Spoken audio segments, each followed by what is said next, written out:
أهلا أهلا يا حلوين، كيفكن؟ طمنوني عنكن، شو أخباركن؟ يسعد لي أوقاتكن يا رب. ما رح طول بالمقدمة أبدا أبدا، بس هذا الفيديو فيديو عن البشرة، وإن شاء الله بإذن الله حبلش لكم بالسلسلة الجديدة عن البشرة، عن المكياج، أنواع البشرة، شو الشيء اللي بيستخدم البشرة الدهنية لكل بشرة، حتى المكياج، الفونديشن، الظل.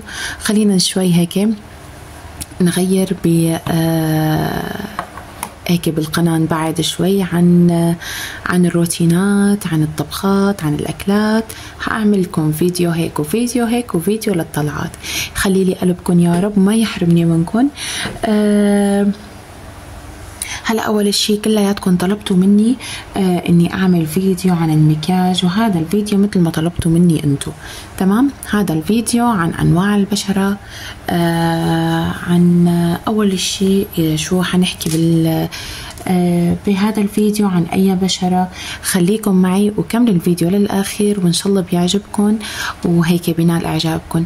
بس قبل ما بلش الفيديو خلينا نحط لايك وفعل زر الجرس، ونحط هيك تعليقات حلوة، وخلينا نصلي على سيدنا محمد، ندعي لأهلنا بغزة وفلسطين وسوريا ولبنان وكل الأماكن العربية يا رب، الله يحفظهم ويحميهم وهيك ويحمينا معهم. هلأ خليني أول شيء بلش بالبشرة الدهنية. أول شيء حبلش لكم طريقة تحضير البشرة الدهنية. تمام، هلأ أول شيء كيف حنتعامل مع هاي البشرة، ويعني وشو يلي بيناسبها لتكون جاهزة للمكياج، وحتى لتكون جاهزة يعني كيف بدي لكم لكل أنواع المكياج. فهمتوا علي؟ هلا أول شيء مثل ما بتعرفوا البشرة الدهنية هي عبارة عن بشرة ملمسها زيتي، يعني بتحسوها هيك بتلمع، مدهنة، مزيتة، كيف لما بتكونوا انتو حاطين مثلا زيت على ايدكم، عرفتوا؟ هيك البشرة الدهنية. والبشرة الدهنية أنواعها إن أحيانا بتكون فيها مسامات مفتحة مفتوحة، يعني فيها مسامات إن يعني كتير هيك بتحسوها مثل النقط. هي المسامات مسامات مفتوحة، بس هاي يعني كيف بدي لكم شغلتها كتير سهلة. وإذا داومتوا معي عليها، على هاي الفقرة، على هدول الخطوات اللي حأتبع لكم إياها، كتير حتنبسطوا، خصوصا للبشرة الدهنية يا صبايا.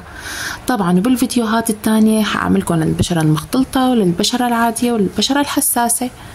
بس أنا بدي منكم قبل كل شيء هيك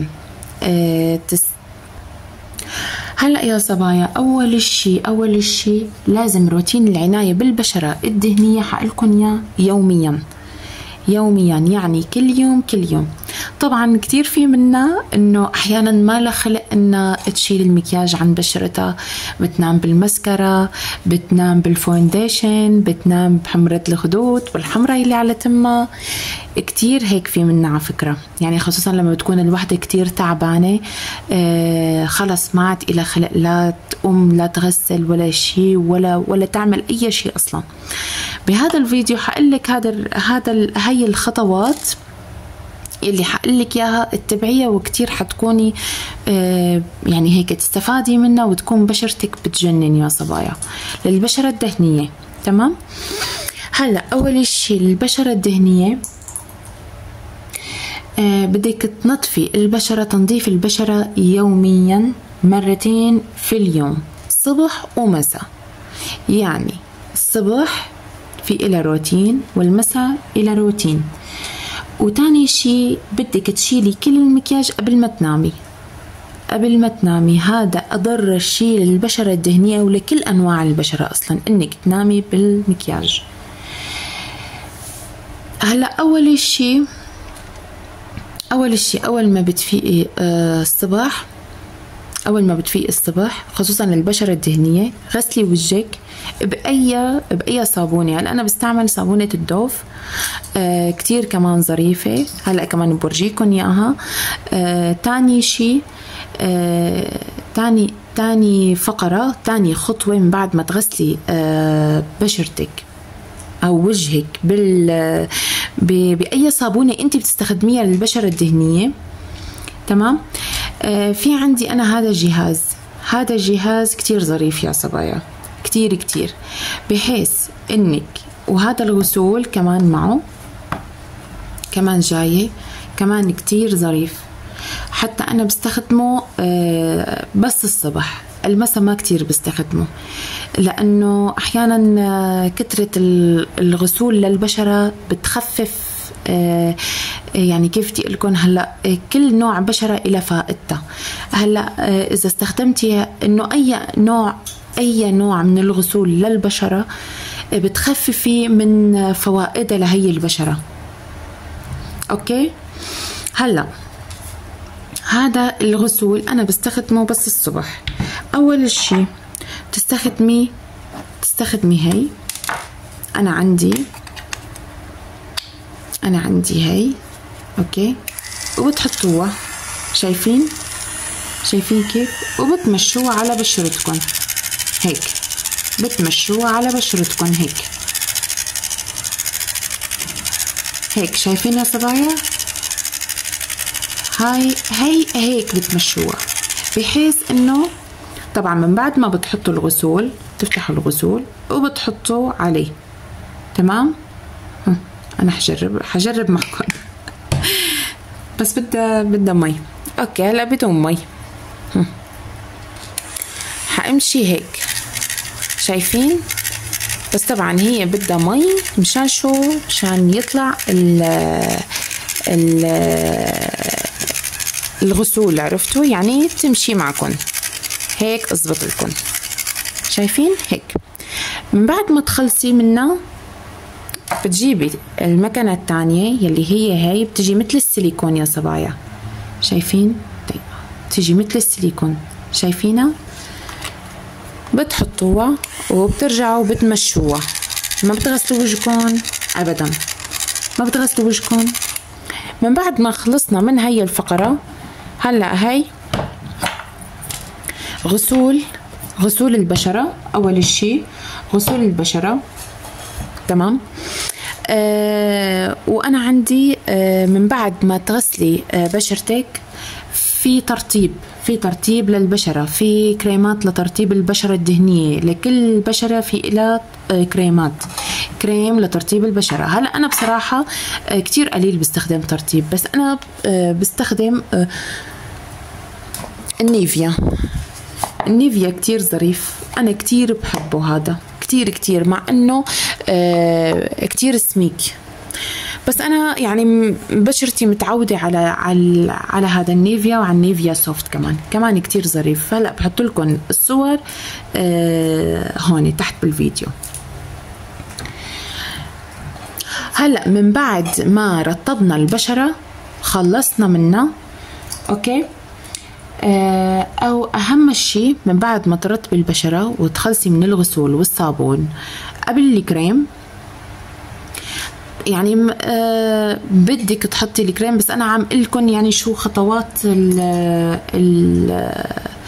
البشرة، عرفتوا؟ هلا اول شيء الغسول، تاني شيء في شيء بسموه تونر. التونر هو هذا تونر.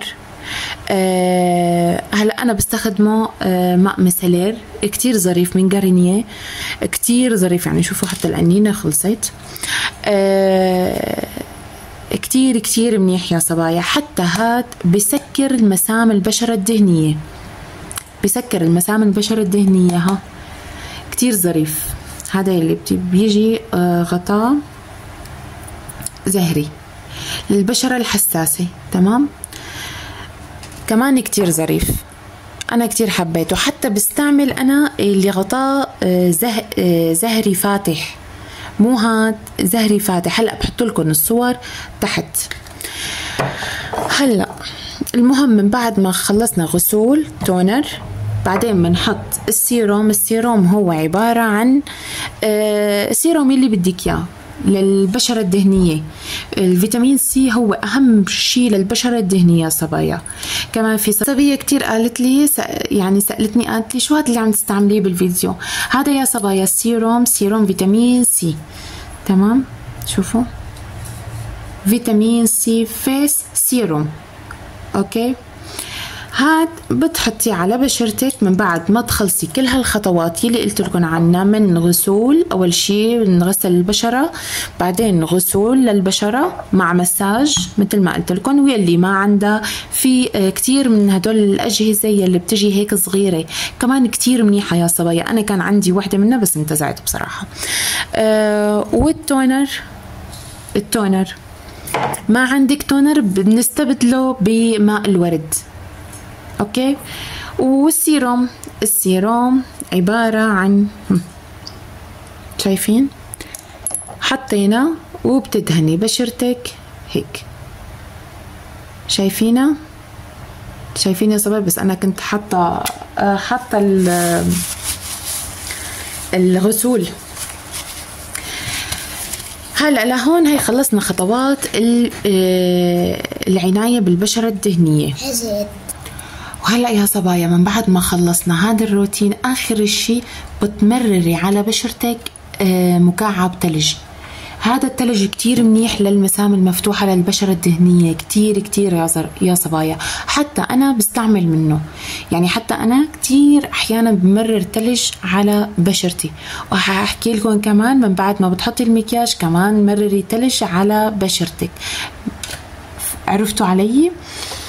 تمام. هلا هذا الشيء اللي عم لكم عليه يوميا، هذا الشيء يوميا.